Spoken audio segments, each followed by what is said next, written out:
Hello, I'm Ben Maracle. Welcome to where Hollywood is taken seriously. Today, I will be reviewing the movie Cop Car, which is directed by Jon Watts.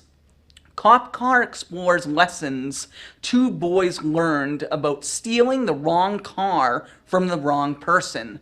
This car just happens to belong to Sheriff Kretzer, who has multiple personality problems. Sheriff Kretzer's mission to get his car back ultimately leads to violence.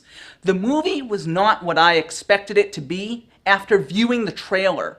I expected this movie to be the kind of film that borderlines a horror film, but instead it was more of a suspenseful thriller.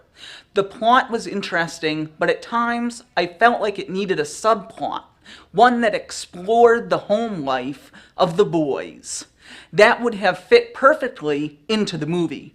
As for Kevin Bacon's performance, it certainly was creepy, but since he is a seasoned actor, he could have done a bit better. What I really liked about this film was the cinematography. The cinematography is what truly made this movie suspenseful. Even though some might find this film to be depressing, it is a great example of how movies with an original plot can be just as entertaining as big budget films. If you are a fan of films that go to film festivals, then you should see Cop Car. You can see this movie in smaller theaters or on streaming services. I give Cop Car a B+. Thanks for watching, and I hope you keep watching my future reviews. You can like Where Hollywood is Taken Seriously on Facebook.